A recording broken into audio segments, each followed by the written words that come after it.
Hyper acidity, जास्त पित्त होणं, ज्याच्यामुळे जास्त गॅस बनतो. प्रत्येक गॅसला इग्नोर करून चालत नाही, पण most of the gases 99% of gases हे बिनाईन याच्या प्रॉब्लेम्समुळे असतात. फूड जे 1 ते 2 तासामध्ये क्रश होऊन पुढे जायला पाहिजे ते जात नाही, त्याच्यामुळे तिथेच राहून डिकम्पोज होतं, गॅसेस जास्त बनतात.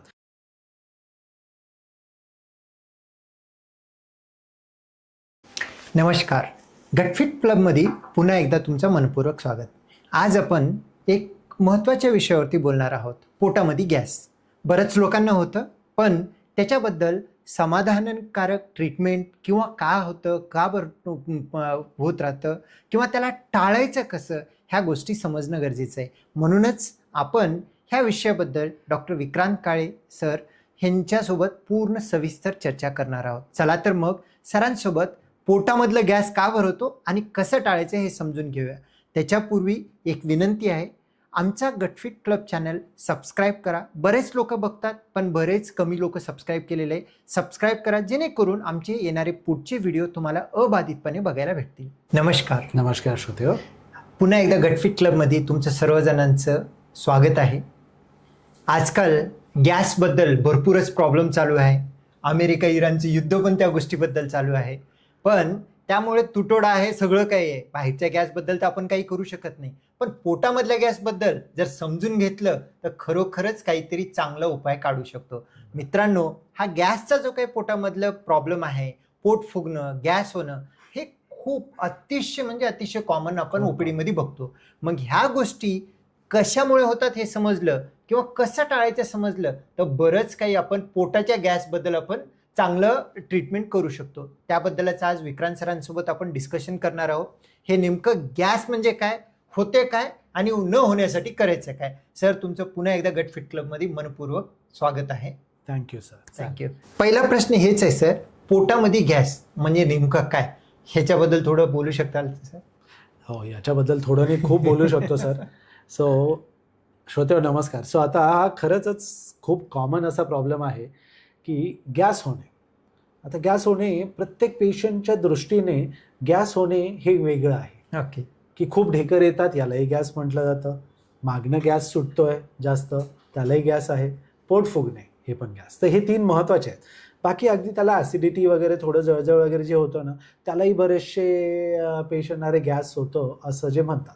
पण युजली गॅस होणे याला आपण 3 याच्यामध्ये विभागूया. ओके. वरचा गॅस, ज्याला आपण खूप ढेकर येणं वगैरे असं म्हणू शकतो. मधला गॅस की ज्याच्यात पोट फुगते जेवल्यानंतर किंवा बिना जेवताही पोट फुगणे, ब्लोटिंग ज्याला आपण म्हणतो ते. आणि तिसरा भाग असा होईल की जिथे आपलं मागच्या गुदद्वारामधनं जास्त हवा जी सुटते, पाद म्हणतो, तर त्याला आपण जास्त तो तिसरा प्रकारचा गॅस. या तिन्ही प्रकारच्या गॅसने पेशंट्स सगळ्यांनाच अगदी अनकम्फर्टेबल वाटणे हे खूप कॉमन प्रॉब्लेम आहे. तर त्या एक दृष्ट्या आपण वन थर्ड हे जर विभागून घेतलं तर नेमकं याचं मूळ कारण शोधणं हे याला सोयीस्कर आणि सोपं होतं. ओके.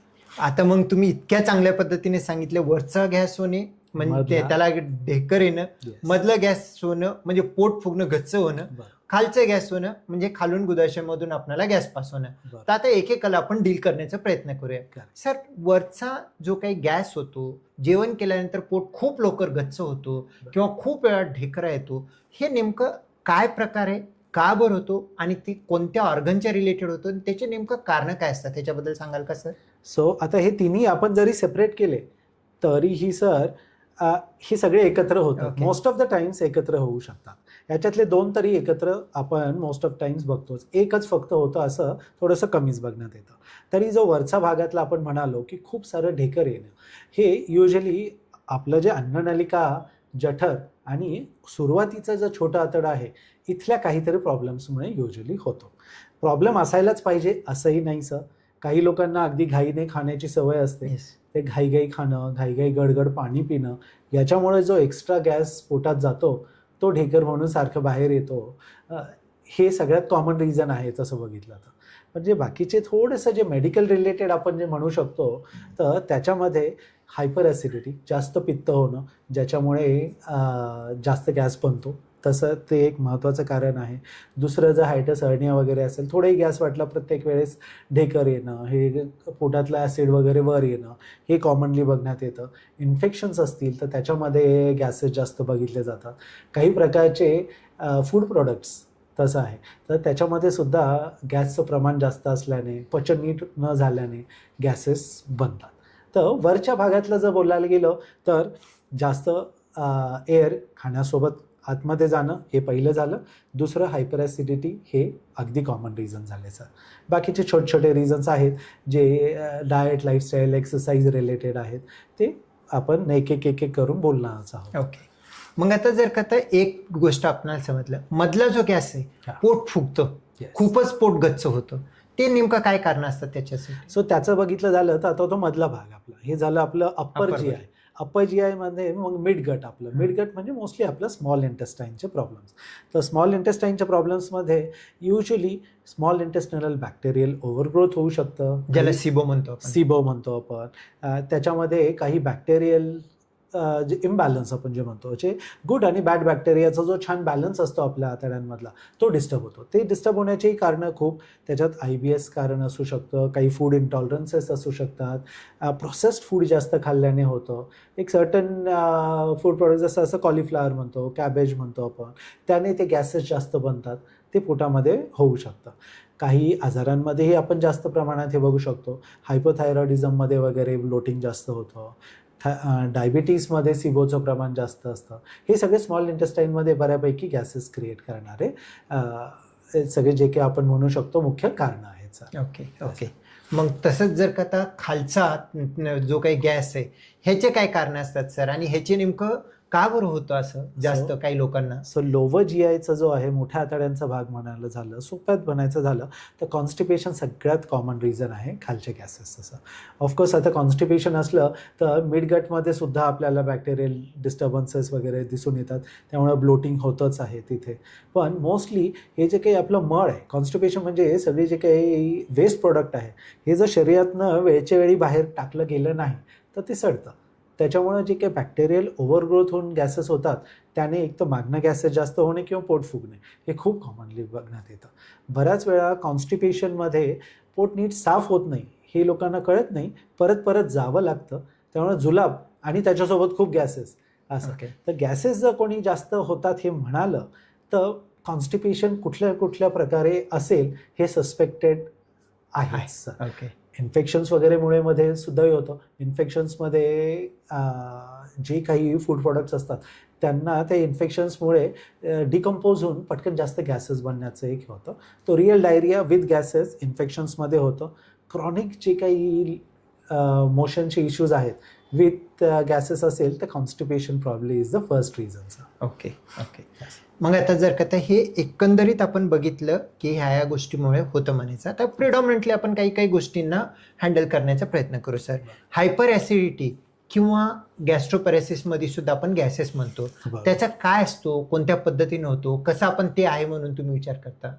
सो ज्यावेळेस बिना जेवणाचंही ढेकर ज्यावेळेस होतात त्यावेळेस ॲसिडिटी लेवल जास्त आहे, किंवा जेवल्यानंतर पोट फुगणे किंवा ढेकर जास्त होणे, अगदी खूप 4-5 तास आधी खाल्लेल्या जेवणाची ढेकर येणं, म्हणजे आपलं तिथलं मूवमेंट स्लॅगिश झालेलं आहे. मध्ये आपण गॅस्ट्रोपॅरेसिसबद्दल बोललो आपल्या व्हिडिओमध्ये. सेम होतं की गॅस्ट्रोपॅरेसिसमध्ये काय आहे, हे जे फूड जे 1 ते 2 तासामध्ये क्रश होऊन पुढे जायला पाहिजे ते जात नाही, त्याच्यामुळे तिथेच राहून डिकम्पोज होतं, गॅसेस जास्त बनतात.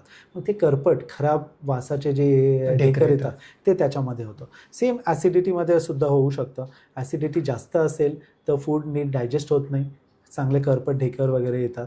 मोस्ट ऑफ टाइम्स ॲसिडिटी किंवा जे काही आपण म्हणतो जास्त हवा आतमध्ये गेल्याने जे ढेकर येतात ते क्लीन ढेकर असतात. तसं आहे. सो ते अर्ली स्टेजमध्येच पिकअप केलं, नीट ट्रीट केलं, चांगल्यापैकी त्यांचं होऊ शकतं. आणि गॉल ब्लॅडर स्टोनमध्ये सुद्धा काही काही पेशंट पेन न घेऊन येतात, गॅस घेऊन येतात, हे नेमकं काय असतं सर? सो आता हे तुम्हीच सांगू शकाल सर. सर गॉल ब्लॅडर स्टोनमध्ये गॅस असं डायरेक्टली कम्युनिकेशन असं काही नाही, पण गॉल ब्लॅडरचे काही इन्फेक्शन्स असेल, बाकी स्ट्रेस असेल, त्याच्यामुळे जर त्यांना पेन होऊन ते गॅसेस फील होतात, हे एक प्रकार होईल. पण अदर दॅन दॅट बाकी काही असं काही नाही. युजली काय असतो, पेन कमी असेल आणि पेशंटला डिस्कम्फर्ट असेल तर त्याला काय वाटतं की हे दुखणं नाही आहे, हा गॅसचा प्रॉब्लेम आहे असं फील होऊ शकतो. होतो बऱ्याच वेळा गॉल ब्लॅडरच्या पेनमध्ये व्हॉमिटिंग ही ट्रिगर होते. ती व्हायचं मेन कारण आपलं पायलोरिक स्टेनोसिस, एक असं फिजिओलॉजिकल होतं. स्पाझम होतो. हां. त्याच्यामुळे मग ते डिस्कम्फर्ट वाटणं, उलटी वाटणं, ढेकर. तर ते मोस्ट ऑफ टाइम्स हे सगळे असं एकूण एकाला कोरिलेटेड ओव्हरलॅपिंग सिम्पटम्स बघायला मिळतात तिथे. ओके. आणि आता हे सिबोचा जो काही गॅस प्रॉब्लेम म्हणतात, हे नेमकं कसं असतो, त्यासाठी नेमकं काय केलं जातं आणि कसं त्या गोष्टींना मॅनेज केलं जातं? बरं, सो हा एक असं खूप कटकटीचा प्रॉब्लेम ठरतो सिबो, किंवा बऱ्याच दिवस लोकांना जास्त गॅसेस होणं, ब्लोटिंग होणं हे होतं त्याच्यात. तर त्याच्यामध्ये डायग्नोसिस महत्त्वाचं आहे. त्याला हायड्रोजन ब्रिदिंग टेस्ट वगैरे आपण बऱ्यापैकी करू शकतो. बऱ्याच वेळा क्लिनिकली ट्रीट केलं तरी हरकत नाही आहे, कारण क्लिनिकल कॉन्टेक्स्ट महत्त्वाचं आहे की डायबेटिक पेशंट आहे किंवा सेडेंटरी लाईफस्टाईल आहे, हे खूप महत्त्वाचं आहे. त्याच्याबद्दल आपण बोलूया. सेडेंटरी लाईफस्टाईलमध्ये गॅसेस होण्याचं प्रमाण खूप जास्त आहे. तर इथे जेव्हा गुड आणि बॅड बॅक्टेरियाचा हा बॅलन्स डिस्टर्ब झालेला असतो, तो रिसेट करणं गरजेचं आहे. तो रिसेट करूनही थांबता येत नाही की तुम्ही घेतलं आठवडा 2 आठवड्यांची औषधं, छान वाटतं, पुन्हा त्रास होणं जर तुम्ही रूट कॉजवर काम नाही केलं नसेल की जर तुम्ही तुमचं शुगर कंट्रोल नाही ठेवली आहे, तुम्ही इनफ क्लीन डाएट नाही घेत आहात, रेग्युलर एक्सरसाइज नाही करत आहे, इनफ पाणी नाही पिलं जात आहे, डायजेशन पुन्हा डिस्टर्ब होणार, तर पुन्हा मेडिसिन्सची गरज पडते. तर इथे हे लाईफस्टाईल रिलेटेड इश्यूज आहेत. काही आजारांनुसार आहे, जसं डायबिटीज बोललो, थायरॉइड बोललो, यांची ट्रीटमेंट खूप चांगल्या प्रकारे करू शकतात आपले फिजिशियन मित्र सगळं. यांची ट्रीटमेंट झाली तर हे पुन्हा व्हायचं चान्सेस कमी होतात. ओके सर, एखाद्याला एकंदरीत गॅसचा प्रॉब्लेम आहे, मला पोट फुगतं, गॅस होतो, खालून होतो, वरतून होतो, म्हणून तुमच्या ओपीडीमध्ये आला तर तुम्ही एक सेट ऑफ इन्व्हेस्टिगेशन म्हणजे तपासणी करायचं, तर काय ओरिएंटेशननं तपासणी करता? सो याच्यामध्ये तपासण्यांमध्ये काही बाकी काळजीचं आहे का हे रूल आउट करणं गरजेचं, म्हणजे ज्याला वॉर्निंग साईन म्हणतो आपण. Correct sir. तर आता गॅसेस ऑन इट्स ओन हा वॉर्निंग साईन नाही. खूप कॉमन आहे. आपण जसं म्हणालो बऱ्याचशा गोष्टींमुळे टॉप टू बॉटम वेगवेगळ्या रिझन्सने ते होऊ शकतं. पण आता इथे बाकी ओव्हरलॅपिंग सिम्पटम्स जसं मी म्हणालो की अगदी स्टमक अल्सर असेल, त्याच्याने हायपर ॲसिडिटीचं रिलेशन आणि खूप ढेकर येणं हे होऊ शकतं. आता पण स्टमक अल्सरचे बाकीचे पण सिम्पटम्स आहेत. तिथं पेन होऊ शकतं, बाकीचं हिमोग्लोबिन कधी कमी होणं, किंवा बाकी काही जे रेड फ्लॅग सिम्पटम्स आपण जे म्हणतो, वेट लॉस आहे, हे सगळं आपण हिस्ट्रीमधनं हे रूल आउट करायचा प्रयत्न करतो. जर कुठे त्यांना बाकी मोशन्सचा काही त्रास आहे, मोशन्समध्ये काही रक्त जातं आहे, वजन परत कमी होतं आहे, तर खालचं जे काही गॅसेस आहेत हे थोडं काळजीचं ठरतं. सो प्रत्येक गॅसला इग्नोर करून चालत नाही, पण most of the gases 99% of gases हे बिनाईन याच्या प्रॉब्लेम्समुळे असतात. तिथे लगेच सिरियस असा विचार केला जात नाही अनलेस आपल्याला हिस्ट्रीमध्ये काही एक बेसिक सेट ऑफ इन्व्हेस्टिगेशन्स खूप महत्त्वाची असतात याच्यामध्ये. जसं की आता हिमोग्लोबिन वगैरे, CBC चेक करणं, लिव्हर टेस्ट चेक करणं, शुगरची तपासण्या करणं. कारण बऱ्याच वेळा गॅस घेऊन येतात आणि शुगरचं तपासणी केली की डायबिटीज पहिल्यांदा डायग्नोज तेव्हा होतो, थायरॉइड पहिल्यांदा डायग्नोज तेव्हा होतो, पहिलं लक्षण डायबिटीजचं ब्लोटिंग बऱ्याच वेळा आपल्याला दिसण्यात येतं. तर हे बेसिक सेट ऑफ जे ब्लड टेस्ट किंवा तपासण्या आहेत हे करून घेणं गरजेचं ठरतं. हे केलं, स्टूल टेस्ट केली, तर त्याच्यामध्ये इन्फेक्शन वगैरे असेल तर ते कळून जातं, त्याची ट्रीटमेंट होते सुरळीतपणे, त्रास लगेच थांबला जातो. एखाद्याला गॅस होतो, गॅसमुळे अनकम्फर्टेबल होतो, पण तो अनकम्फर्टेबल बघून पूर्ण घरचे सगळे काळजीमध्ये पडलेले असतात. आता एखाद्याला गॅस जर करता होत असेल, काही लोकांना असतं तर ढकार देतच राहतात, तरी त्याला नेग्लेक्ट करतात. तर नेमकं गॅस असेल तर कधी काळजी करायचं आणि कधी त्याला रिलॅक्सली घ्यायचं, कधी डॉक्टरांना दाखवायचं, ह्या सगळ्या गोष्टीबद्दल तुम्ही काय सांगू शकाल सर? सो मी युजली 1 महिन्याचा टाईम देतो सर. कधीतरी खूप गॅस होणं वगैरे, हे आपण काय खाल्लं आहे, एक्सरसाइज झाली की नाही, झोप नीट झाले की नाही, ह्या शॉर्ट टर्म ज्या गोष्टी असतात जे आपलं गट डिस्टर्ब करू शकतात, याच्यामध्ये बऱ्याच वेळा दिसतं. अरे खूप ढेकर आले की आता 2-3 दिवस जरा हेवी खाणं झालं, बाहेर प्रवास झाला, खूप ढेकार येत आहेत, किंवा पोट साफ झालं नाही आहे, खूप गॅसेस होत आहेत, पोट डंबरलं आहे, हे कॉमन आहे. तिथे ते जे काही शॉर्ट टर्म प्रॉब्लेम आहे तो सॉल्व्ह झाला की गॅसेस सॉल्व्ह होतात. पण इफ हा जो गॅसेसचा प्रॉब्लेम 1 महिन्यापेक्षा जर जास्त कंटिन्यू राहिला असेल तर डॉक्टरांना नक्की जाऊन भेटणं गरजेचं आहे. आता गॅस म्हणजे हेच पोट फुगणे, ढेकर वगैरे हे आहे, पण याच्यासोबत बाकीही त्रास असेल तर लवकरही जाण्याची गरज पडू शकते. तसं आहे. तर डॉक्टरांकडे जाऊन एक बेसिक फिजिशियन असो, गॅस्ट्रोएंटरोलॉजिस्ट असो, एक बेसिक चेकअप करून घेणं गरजेचं आहे. पोट तपासून घेतलं, बाकीचं काही साईड सिम्पटम्स आहेत का, बेसिक एक ब्लड टेस्ट वगैरे करून घेतलं, तर त्याच्यामध्ये बऱ्याचशा गोष्टी सॉर्ट आउट होऊन जातात. पण त्याच्यामध्ये हे महत्त्वाचं आहे की सोबतचे काही लक्षणं हे महत्त्वाचं आहे. त्याच्यामध्ये जर जुलाब होत आहेत, रक्त येते स्टूल्समधनं आणि गॅसेस आहे, मग इग्नोर नाही करायचं. एक महिना 100% वाट नाही बघायची, पटकन डॉक्टरांना जाऊन भेटायचं. भूकच लागत नाही आहे, गॅस होतोय, त्याच्यासोबत उलटी वगैरे होते आणि वजन कमी होतंय, वजन कमी होतं, ह्या गोष्टी आहे. पोट साफच होत नाही आहे, पूर्ण पोट फुगलं आहे, हे इमर्जन्सी होऊ शकते. कधी कधी आतड्यांमध्ये कधी कधी पीळ पडतो, काही असेल, ऑब्स्ट्रक्शन असेल, हे आहे, तिथं थांबायचं नाही आहे, नक्की पटकन डॉक्टरांचं जाऊन भेटणं. सो हे बाकी काही काळजीचे लक्षणं आहेत की तिथे आपण लवकर डॉक्टरांना दाखवणं कधीही फायदेशीर ठरतं. ओके. एखाद्याला जर का त्या गॅस होतो म्हणून तुम्हाला येऊन दाखवलं, तर ओव्हरऑल ट्रीटमेंट जर का करायचं असेल, कोणत्या पद्धतीने तुम्ही प्लॅन करता आणि कसं इन्व्हेस्टिगेशन, तर तुम्ही सेट ऑफ इन्व्हेस्टिगेशन सांगितलं, कोणत्या पद्धतीनं प्लॅन करता आणि कशा पद्धतीने तो ट्रीटमेंट गाईड करता सर ॲज अ गॅस्ट्रोएंटरोलॉजिस्ट, काय सांगू शकता? सो याच्यामध्ये ही हिस्ट्री टेकिंग, मी आता बऱ्याचशा आपल्या व्हिडिओजमध्ये आपण बोलतो सर, हिस्ट्री टेकिंगला इथे अल्टरनेटिव्ह नाही. पेशंटला वेळ देणं, त्यांचं सगळं प्रॉब्लेम समजून घेणं, बाकी महत्त्वाचे सगळे प्रश्न विचारून त्यांची हिस्ट्री माहिती करून घेणं, याने आपल्याला एक डायग्नोसिस तिथे 5 मिनिटात त्या गप्पांमध्येच होऊन जातं सर. बाकीच्या तपासण्या हे फक्त कन्फर्मेशनसाठी केले जाणाऱ्या गोष्टी आहेत. तिथेच ट्रीटमेंट लाईन ठरते की तुमच्या सस्पिशननुसार हा हायपर ॲसिडिटीचा प्रॉब्लेम आहे, एअर स्वॉलोविंगचा प्रॉब्लेम आहे, जास्त एरोफेजिया आपण ज्याला म्हणतो तसं आहे, मग तिथे थोडं काउन्सिलिंग महत्त्वाचं आहे की हळूहळू खा बाबा, जास्त घाई गडबडीत पाणी पिऊ नका, बरंचसं तो गॅस आत जातच नाही, तसं आहे. डायबिटीज, थायरॉईड काही सस्पेक्टेड असेल तर त्याच्यानुसार ट्रीटमेंट केली जाते, कॉन्स्टिपेशनची ट्रीटमेंट. सो हिस्ट्री टेकिंग आणि बाकी एक्झामिनेशनमध्येच आपली एक ट्रीटमेंट लाईन ठरते, तिथेच आपण गॅसचं सोल्युशन पेशंटला देऊ शकतो अगदी. ओके. आणि एखाद्याला खूप गॅस होत असेल तर खाण्यासाठी काय खायला पाहिजे, काय नाही खायला पाहिजे, हे काय सांगू शकता? कारण काही काही वेळेला म्हणतात की फायबर जास्त घेतलं तर गॅस होतो, मी दूध घेत असेल तर मला गॅस होतो. तर ओव्हरऑल खाण्यामध्ये काय चेंजेस करायला पाहिजे, काय खायला पाहिजे, काय अवॉइड करायला पाहिजे, कशा पद्धतीनं आपण त्यांना गाईड करायला पाहिजे? हे बरोबर. सो आता आपण एकदा डायग्नोसिस झालं की त्याच्यानुसार ट्रीटमेंट केली, जर आपण प्रिव्हेन्शन पार्ट काम नाही केलं तर ते पुन्हा पुन्हा होणार आहे. सो हे आपण प्रिव्हेन्शनबद्दल बोलतो की प्रिव्हेन्शनमध्ये जे काही गॅस फॉर्मिंग जे काही फूड्स आहेत त्याच्यामध्ये आपण कॅबेज, कॉलीफ्लावर म्हणालो, तुम्ही खूप छान प्रकारे मिल्कचंही, तर लॅक्टोज इंटॉलरन्समध्ये खूप गॅसेस होतात. व्हीट इंटॉलरन्स आहे, व्हीट ॲलर्जीच असायला पाहिजे असंही नाही, सिलिॲक डिसीज एक वेगळा प्रकार आहे, तिथेही ब्लोटिंग होतं लोकांना, पण त्याच्यामध्ये आतड्यांना डॅमेज होतं. व्हीट इंटॉलरन्समध्ये आतड्यांना डॅमेज होत नाही, पण गॅसेस वगैरे बऱ्यापैकी बनतात, काहींना लूज मोशनही त्याच्यासोबत होतं.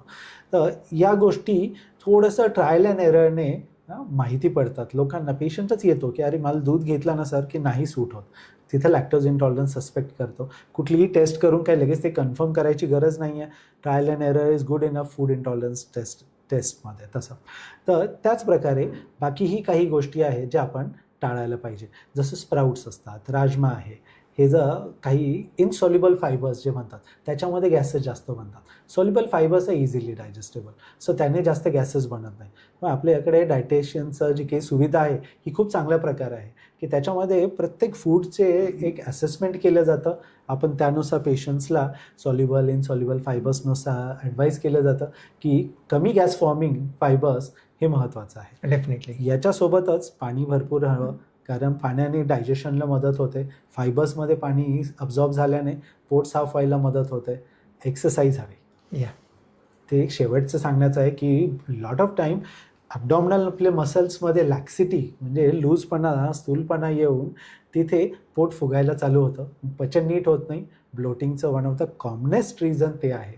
त्यामुळे एक्सरसाइज करून सूर्यनमस्कार करा, स्ट्रेंथ ट्रेनिंग करा, पोटाचे पाठीचे मसल्सचे एक्सरसाइजेस, कोर स्ट्रेंथ आपण जे म्हणतो ते करणं खूप गरजेचं आहे. त्याने ब्लोटिंगला खूप फायदा होतो, बाकी पचनसंस्थाही खूप छान वर्क होते सर. अतिशय सुंदर सर. हे एक असा प्रॉब्लेम आहे खूप लोकांना असतो, पण त्याच्याबद्दल बऱ्याच लोकांना माहिती नसतं. मला वाटते ह्या एक 15-20 मिनिटांमध्ये तुम्ही खूप चांगल्या पद्धतीनं गॅस का होतो, कसं होतो आणि ट्रीटमेंट कसं करायचं आणि सर्वात महत्त्वाचं प्रिव्हेंट कसं करायचं अतिशय चांगल्या पद्धतीनं सांगितलं सर. सर, एक समराईज संक्षिप्त फॉर्ममध्ये हे गॅसबद्दल आमच्या श्रोत्यांना काही बोलू इच्छिता का सर? सो गॅस होणे म्हणजे पोटात गॅस होतो हा कॉमन प्रॉब्लेम आहे. अजिबात असं काळजी करण्याचा नाही आहे. 99% गॅस होणं हे आपल्या डाएट आणि लाईफस्टाईल याच्यामुळे झालेला प्रॉब्लेम आहे. काळजीचं कारण नसावं. 1% बाकी मेडिकल प्रॉब्लेम्स आहेत जे तुमचे डॉक्टर नक्की शोधून ट्रीटमेंट करू शकतील. याच्यासाठी जसं आपण आता शेवटच्या याच्यामध्ये बोललो, क्लीन फूड, हे काही सर्टन गुड सोल्युबल फायबर्स घेणं, भरपूर पाणी पिणे आणि रेग्युलर फिजिकल ॲक्टिव्हिटी ठेवणं, याने गॅसचा प्रॉब्लेम नक्की निघून जातो. हे 100%. चलो सर, धन्यवाद सर. खूप धन्यवाद छान. धन्यवाद श्रोते हो. पूर्ण व्हिडिओ बघितल्याबद्दल मनपूर्वक धन्यवाद. हा पोटामधल्या गॅसबद्दलचा व्हिडिओ तुम्हाला जर आवडला असेल तर लाईक करा. हा व्हिडिओ ज्या कोणी मित्राला किंवा तुमच्या घरातल्या फॅमिली मेंबरला गॅसचा प्रॉब्लेम आहे त्यांना शेअर करा, त्यांना मदतगार ठरेल. आणि न विसरता आमचा चॅनल सबस्क्राईब करा, जेणेकरून पुढचा येणारा आमच्या गटफिट क्लबवरचा व्हिडिओ तुम्हाला अबाधितपणे बघायला भेटेल. धन्यवाद.